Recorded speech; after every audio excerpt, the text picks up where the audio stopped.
What's up guys, LeopoldTheBrave here, and today we're going to talk about Kai from Kung Fu Panda 3.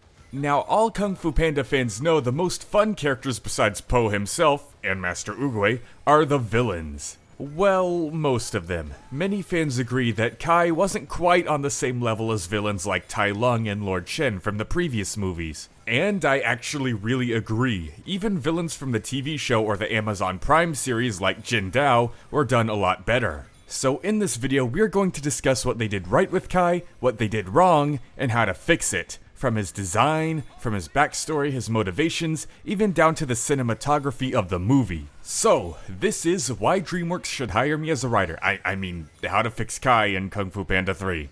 Let's go. Let's get to the easy part first, his design and the cinematography. Now, to be honest, Kai's design is actually really cool. His Kratos weapons are just awesome, him being a bull with those extremely long horns is a neat design choice. And I just like how huge he is. This is the first villain in the movies that's actually bigger than Po. It makes him a lot more threatening. But there are a couple alterations I'd like to make, mainly in the face area. You see, Kai's supposed to be this corrupt warlord, a beast of vengeance as he puts it. So then, why does he look so clean and well kept? He even makes a motion during the movie where it looks like he's giving himself a clean shave with his weapon. So here's how we fix Kai's design.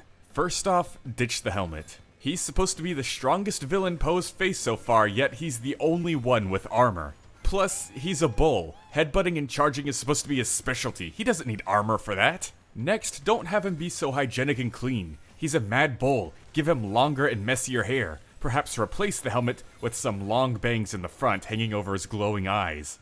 Then finally give him a nice glow. Kai has absorbed the chi of every master in the spirit realm, and then every master in China except for Po. He should just be radiating chi right now. So, all they have to do to fix Kai's design is ditch the helmet, give him more hair that's messier, and give him a ghostly glow. Now for the cinematography. Like I said earlier, Kai is huge. Bigger than Oogway, bigger than Po, but we never get to see it. For some odd reason in this movie, they like giving Kai's opponents the high ground, and they like having the camera look down at Kai. Why? The first time we meet Kai, we see Oogway jumping like 50 feet over him and then blasting him with chi. And then, the first time he meets Po, Po is literally looking down on him from the top of a cliff. Even Kai's most threatening shot in the entire movie when he's strolling up on the Jade Palace is done poorly because it's looking at him from a forward angle, not looking up at his tall, large, lumbering figure from below. And guess where his opponents are in that shot? Up the stairs of the Jade Palace, the high ground, again. For an example of what I want in Kai's cinematography, there are only 2 shots in the entire movie that do it right. The first is right when he returns to the mortal realm, when he's towering over the 2 villagers in the garden. And the second is the very first shot when he encounters Crane. That's how we're supposed to look at Kai, not from Po's chitty chitty chat chat angle. So yeah, that's how Kai should look, and how we should see him. Now for his backstory. The story itself has 0 problems. I don't see anything wrong with it. The first movie had a villain from Shifu's past, the second movie had a villain from Po's past, and now we have one from Oogway's past. And I think having him be an old friend of Oogway who grew corrupt from this new power they learned together is a great story. The problem comes from how it was executed, because not only did it create a plot hole with Shifu saying Oogway mastered chi in a cave to then saying he learned it from pandas in the scroll, but it also turned Kai into a big joke by no one remembering him. So they quickly just read off and rushed through his backstory so they could get back to the Kai who jokes. Here is how to fix it. Cut the entire first scene of the movie where Kai is battling Oogway and replace it with a flashback of his backstory. Not the characters reading about it, let us see it for ourselves with Oogway's narration. Let us see this legendary battle that Oogway said shook the earth. That way it saves extra time in the movie by showing us Kai's backstory and how much of a fight he put up against Oogway at once. Now if you're wondering about Oogway's little Po setup with him going, "It was never my destiny to stop you. I have sent another on that path."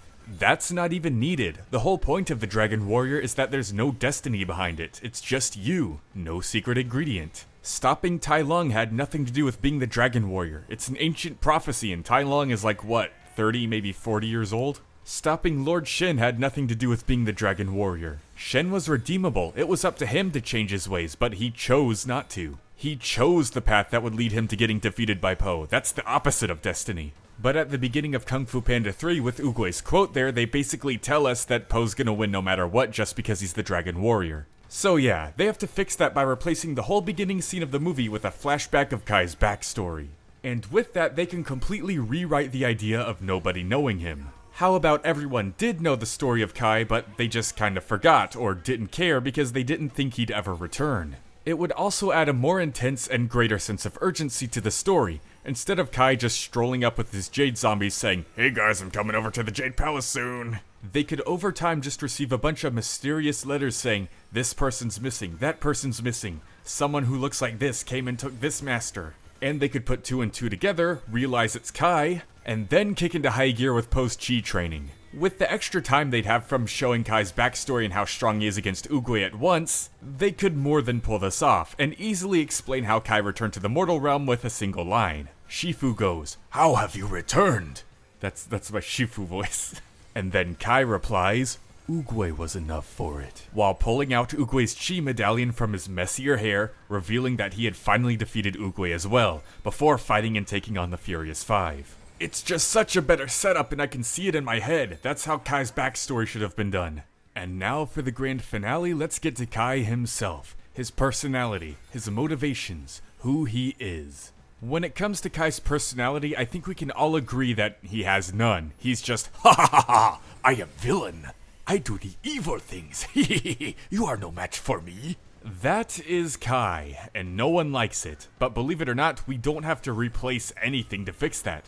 Just take away something. One of his motivations. You see, they gave Kai 3 motivations in the movie. They tried so hard to give him a reason to be evil that it feels like he's evil for no reason. His first motivation is the one that should have been his biggest. His first motivation is that he wants to destroy everything Oogway created because he feels like Oogway betrayed him. He's broken, he's hurt, he's angry, and he just wants revenge. His second motivation is that he wants more chi, because it'll help him become stronger so he can get his revenge on Oogway. And then his third motivation, which is the one the movie actually made his biggest motivation, is that he wants to be famous. "I won't let you destroy Oogway's memory." Why not? He destroyed mine. Why does Kai care about that? It makes his line where he says, "I am not fit. I fought by his side, and he betrayed me." It makes that whole delivery and line feel disingenuous. Like he doesn't actually care or feel betrayed by Oogway. It makes it clear that he knows what he did was wrong and that he was just being evil for the sake of being evil. He doesn't need that end goal of being famous or world-renowned. He just wants revenge on Oogway and wants to destroy everything he created, including his legacy with Po.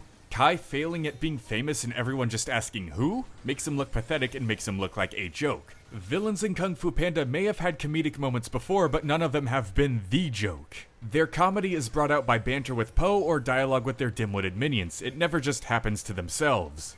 So all you have to do to fix Kai personality-wise is just take away the fact that he wants to be remembered. It gets rid of the "Kai who" jokes. It gets rid of his boasting and overconfidence, his "ha ha ha, I am evil." And all that's left is a broken, bitter, angry bull who feels betrayed and just wants revenge. And although I may have phrased that as all that's left, it's enough.